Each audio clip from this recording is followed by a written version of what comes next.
Hello and welcome to Policy Watch, your packed snapshot of the week's biggest business stories, their context, their relevance and policy impact. I'm Govindraj, Ethiraj. Bank credit to the industrial sector has slipped into the negative zone at minus 0.2%, the first time in a decade. Now, bank credit is a reflection of economic activity. However, overall bank credit to areas like services, personal loans, agriculture and allied activities is still strong, growing 7.6%. Now, the bank credit slowdown is accompanied by other disappointing statistics. Factory output as measured by the index of industrial production has declined for the second consecutive month, that's August, by 0.7%. Now, the question we are asking is, what is the significance of falling industrial credit numbers? How does this contrast with other stronger economic indicators? And are there some fundamental shifts in the nature of India's economy? To discuss this, I am joined by Dipankar, Mitra, Economist, Soumyajit, Niyogi, Associate Director, Credit and Market Research at India Ratings, and Upasna, Bhardwaj, Senior Economist at Kotak Mahindra Bank. Thank you all for joining me. Let me begin with you, Dipankar. So how do we look at this number? We've got some strong numbers on the other hand. I didn't mention falling consumer price inflation, which is also down, and we're looking at the same time fallen industrial credit. Sort of add this up for us. Yeah, see, credit first of all is a monetary variable, and IIP, if we look at it, it is actually a volume based indicator. So the two are two different dimensions of the economy, but somewhere they are related, and both point to the fact that the industry is not doing well. If we look at the credit data, the services sector credit is fairly okay, so is the personal and the consumer segment, but it is industry, and within industry, particularly certain industry like power sector, like the infrastructure, metals, etc., where there is absolutely no pickup in credit, which is resulting into this type of decline. The consumer inflation coming down is another phenomena which is partly leading to the slowdown in the overall credit growth, but it may not all connect immediately. It's not directly related to it. Right. So how are you seeing these numbers, Soumyajit? First thing, we are not surprised as an agency. Industrial credit. Industrial credit. As an agency, India Ratings has been flagging this issue for the number of years. So we are not very surprised. This is one story. The second thing is why the industrial credit is not picking up. There is no capex. Industry is operating at 70 to 72% level for the quite some time. So there is no incremental requirement for the capacity addition. There is slack capacity. When the capacity itself is not picking up, there is no requirement for capex as well as for the working capital load. This is one segment. But there is another one structural changes in happening. What is that? It is actually the bank credit, the conventional banking credit has coming down, and other segment and non-banking NBFC credit, it's actually picking up. If you look at this total pie of the non-banking credit is around 15 trillion, which is growing by close to 20% level. So if you account for that, so the overall credit is picking up. Plus another things, the banks lending to the government by way of picking more SLR security. This has been growing because of there is no demand. So overall credit, including private sector as well as government sector, by banking as well as non-banking channel of credit, it's to certain extent helping and broadly corroborating to the other GDP variable. So of course, we'll come to the question then, in which case should we be worried or to what extent? So Upasna, let me bring you in. So we've been looking at retail spending numbers which seem strong. Now, is that a contradiction to the fact that credit is slowing down? Well, again, like the other panelists have mentioned, I mean, there is a difference in the kind of, if you look at the internals, basically industry is not doing well, but the personal loans data has been suggesting a robust, growth overall in credit. So if you look at within personal loans, it's actually the consumer durables along with the housing, which has been holding up a lot, and at the same time, even the credit card outstanding. These are the three segments which have been holding up quite firmly. And that is somewhere getting supported even by the industrial production data. We do tend to see that the consumer component of industrial production data has been showing significant signs of stabilization. So there is absolutely no contradiction when we talk about this aspect. The only problem that we're facing is in terms of capex, like Soumyajit just pointed out. Definitely because of lack of capex that we're seeing, because of underutilizations at the moment at the manufacturing levels, we are not seeing any improvement in industrial growth. be it the industrial production data or the industrial offtake of credit. So I think there is no contradiction really.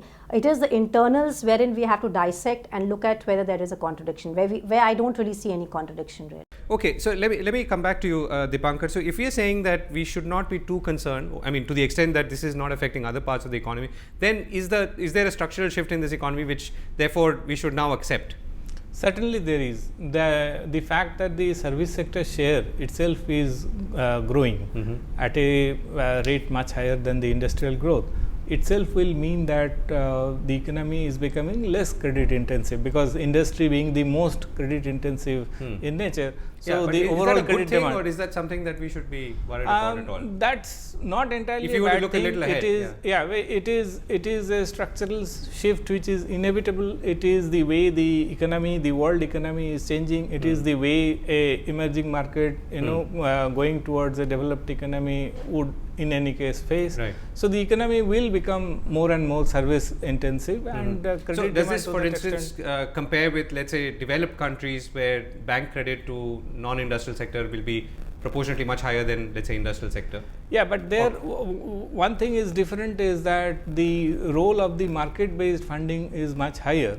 So we may not have a directly comparable situation to India. Neither India would compare with something like China, where credit is essentially pushed for a lot of developmental goals. So India stands somewhere in between, these two extremes. So as such, I'm not worried about the structural aspect. I think it is a cyclical issue which has to be dealt with sector specific solutions, and secondly by creating an easier environment for both credit, which means easier interest rates, as well as the resolution of the NPA question through deleveraging essentially. Right. So Soumyajit, you talked about how spending, that's public spending, has been rising. So is that compensating to some extent, and or if so, to what extent? So first thing is that the both should go hand in hand. If the industrial activity is not picking up, the public spending by way of the public spending, roads, ports. Yes, airport, exactly. So to certain extent, railways, it can compensate, and that can propel the overall the capex in the industrial segment. But if the demand is not at all picking up, that one of the driver is the export is not picking up.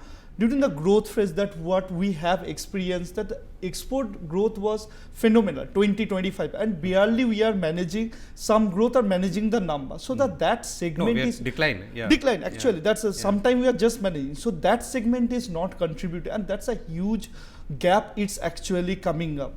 Another one thing that's very important, because the market segmentation is creating. Why the bank credit? If you look at the good corporates, particularly for the AAA rated corporate, they can borrow from directly from the market, like developed economy at slightly above than 7% rate, because the transmission in the asset market has taken place much better than the banking, whereas the banking MCLR or base rate at still elevated level. So the good borrower, if they really required financing, they are coming to the bond market. And the others, and we've been seeing some of that activity. Yes, exactly. And other segment of the borrowers, those segments who are doing like automobiles, they are also in the cash rich, cement. They don't require financing. Right. The company, those who are doing well, they have their own internal financing, and if they require, they are directly going to the asset market. Right. Okay. Upasna, if we were to look at, let's say, policy responses to this, push credit, but of course we have to acknowledge the fact that there are not too many borrowers around for precisely the reason Soumyajit just talked about. What's your sense? What could be a policy response to slowing bank credit, maybe looking at history? I would tend to agree with Soumyajit again here. I think it is about, the shift in sources of financing away from the bank credit because of lack of transmission that has happened. From the bank side, because of MCLR, because of base rates not changing as much, the cost of borrowing for the corporates is much higher at that point, while the transmission has been much more smoother in the shorter end of the curve. So we have actually seen in the last 1.5 to 2 years that the commercial paper outstanding has increased substantially. and that's definitely what has been causing a shift away from bank credit towards commercial paper. That is not really, a slowdown in bank credit is not a reflection of a slowing economy. Because if you look at commercial paper outstanding and other sources of financing along with bank credit, in a consolidated manner, then that hasn't slowed down as much. So I think from a policy response point of view, there's not much to be done, because from a macro level, they need to look at a consolidated sources of financing, and that is not showing a significant sign of slowdown. Thanks for that. So let me get last couple of views here. Dipankar, so should there be a response, or should we be waiting, cyclical, it will recover in a matter of time? I think next 2 years will be a period of intense deleveraging for the troubled sectors, and government has a role in guiding this consolidation process a bit, particularly for the really large corporations with systemic implications. The other thing which we can definitely do is to ease the interest rate scenario a bit, so that this deleveraging process itself can be fastened. Otherwise, it will take more you see time the new CPI inflation numbers as it's an opportunity in that direction. Okay. And the third thing, from the bank side also, taking advantage of the changes in the laws that has happened recently, they can definitely push this process further. And last option would be particularly for the public sector banks to take opportunities of the retail segment and the services sector, particularly the trade and transport sector, which is still growing. So there, the concentrate credit on those sectors, so that overall credit growth numbers comes respectable. Right. Soumyajit, your last word on this? I think this is the opportunity that the regulator has long been pursuing for the shift in the conventional credit. Also, I'm saying, so could let's say another drop in interest rates be a trigger to improve bank credit? Do not think so. Or on the flip side, should we take it as it will only help the leverage entity to improve their service ability, but definitely until there is a meaningful pickup in demand or meaningful recovery in global economy, the credit to a certain extent to remain subdued. And another one important for the bank's perspective, since the banks required a huge amount of the regulatory capital, for the growth capital will be challenging. So it's other way, it's good that the credit is not picking up, so bank can actually fulfill their regulatory capital requirement in the meanwhile. Well, thank you both and Upasna for joining me. We need to go in for a break on Policy Watch. Coming up on the other side, the Indian IT industry is facing tough times. Are we looking at fundamental structural changes? Stay with us as we find out.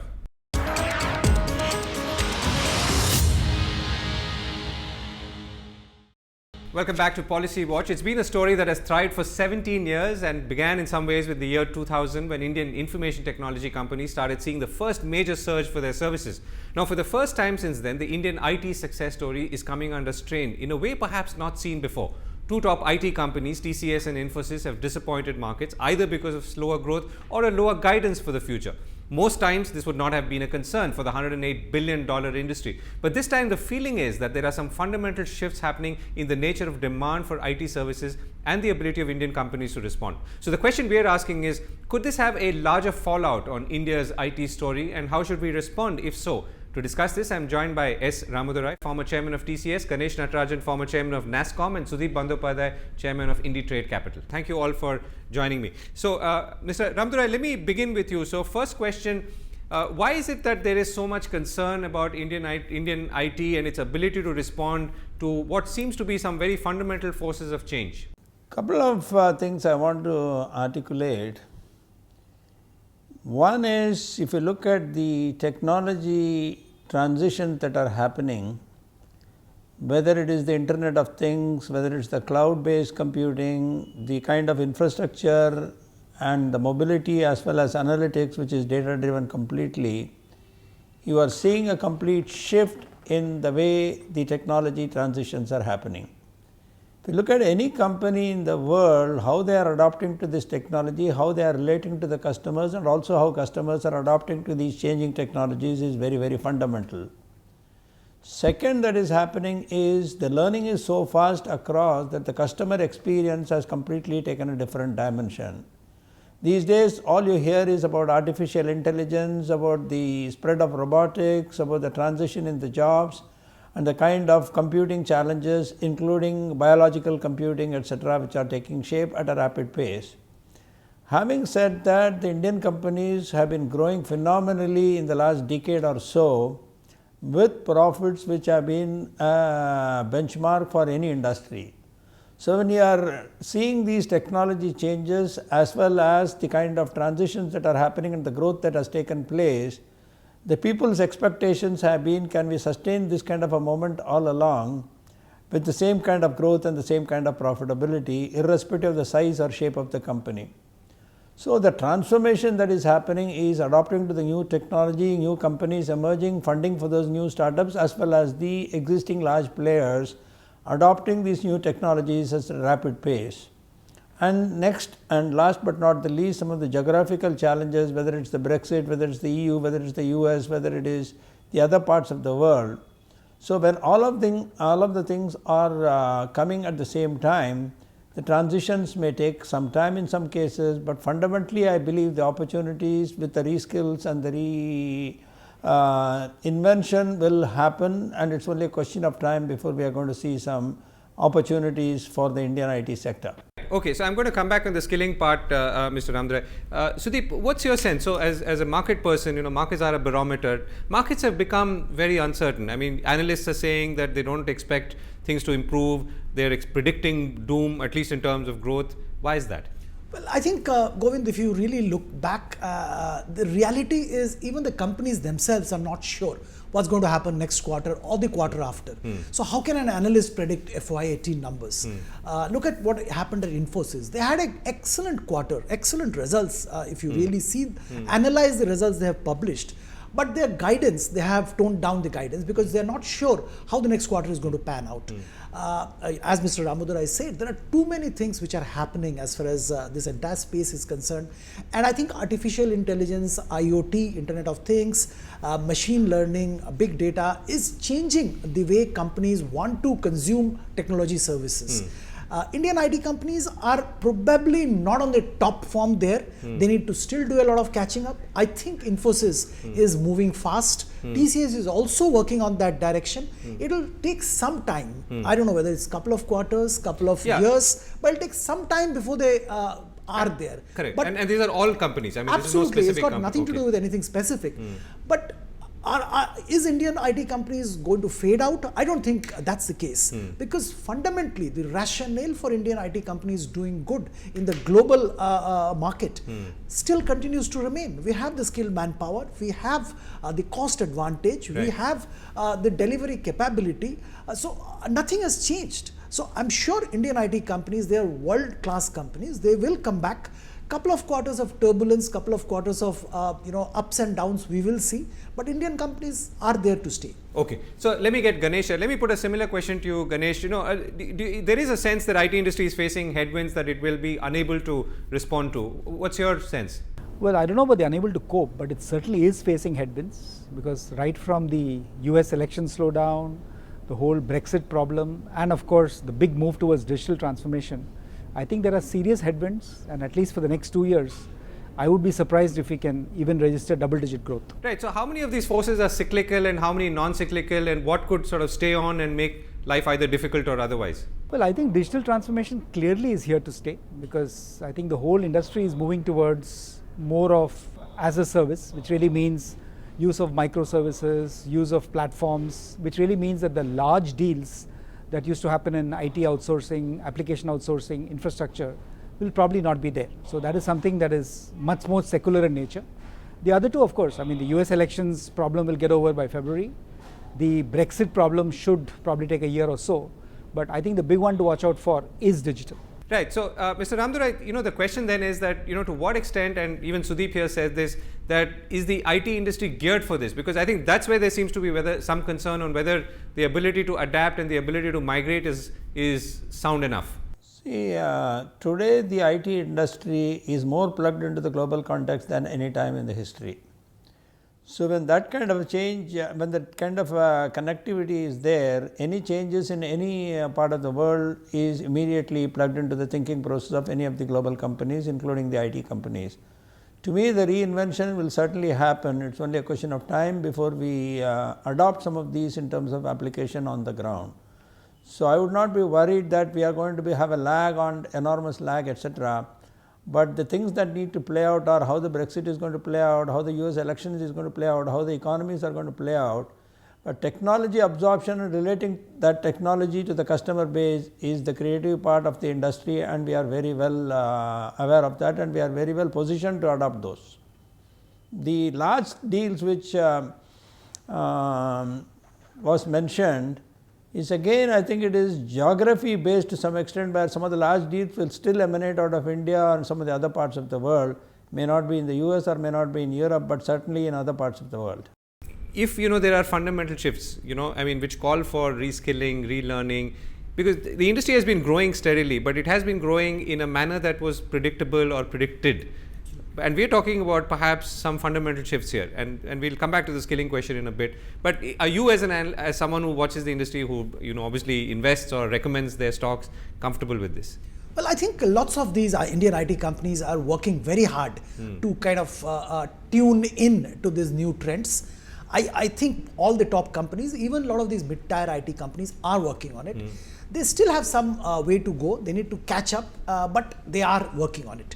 Also, I want to talk about this geography bit which Mr. Ramadorai touched upon. It's extremely important because Indian IT companies were focused on US and Europe. Now they need to look at other geographies as well, where they can continue to cater with their traditional tools, whereas focus with the new tools on these developed markets. We're talking about how well geared is Indian IT for change, and that in turn will assuage, let's say, the concerns of those who are wondering what's going to happen to that $108 billion figure. What's your sense? My own feeling, Govind, is that you will see a new set of winners emerging. I mean, if you look at it internationally, the guys who are really growing double digit today are companies many people wouldn't have heard of. EPAM, Luxoft, Ness, Harman, these are the kind of companies we're talking about here. So there are a few companies which have kind of smelled the coffee. I mean, I would say that somebody like an HCL or even a Persistent has clearly understood the new game, and they're moving towards that. But I still believe that it will take a couple of years of 9 to 9.5% growth before we are able to see the winners emerging as 13 to 15% growth stories. So it is going to take some time. It is a sigmoid which is coming to an end.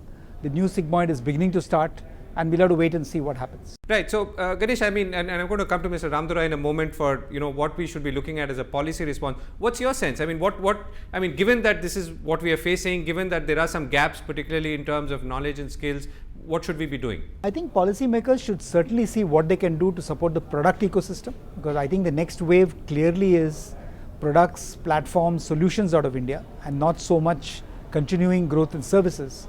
So whatever can be done to make product entrepreneurs more successful is something policymakers should look at. Policymakers should also realize that the job creation in excess of 2 lakh jobs net that the industry was creating may not happen, because today jobs are more of replacement manpower and not really in terms of net new. So given that, I think we will have to look at alternative sources of generating jobs. Manufacturing clearly is one of them, and other services.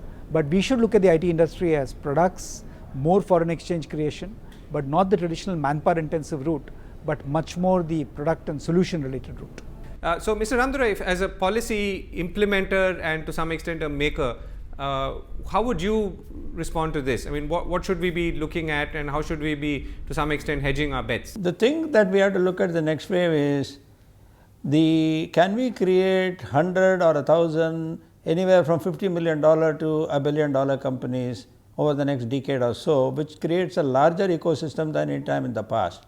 If that calls for a product or a platform or a solution based approach including services, what are the kind of encouragement the industry can get from the government in terms of support. The other one is the whole area. I would say that the job creation would come from areas like robotics or artificial intelligence or the cyber area, where I think we have not invested to the extent we should be doing.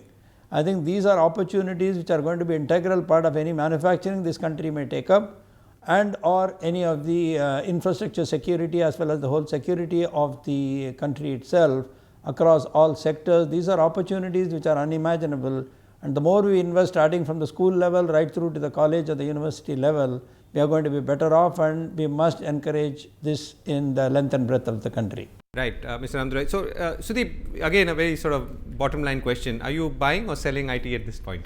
Well, I mean, absolutely crass market terms. I think buying IT today was a good opportunity. It's really corrected significantly.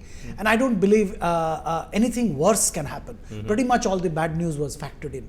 So somebody with a 1 year plus time horizon, we were recommending a buy in some of these top IT companies. We are also bullish on some of the mid-tier IT companies which are product focused, because that's going to be the key, and that's what we strongly believe. Companies who are working on the product side, not only on the services, the product side, that's where we are putting our bets on. So some of the names with Mr.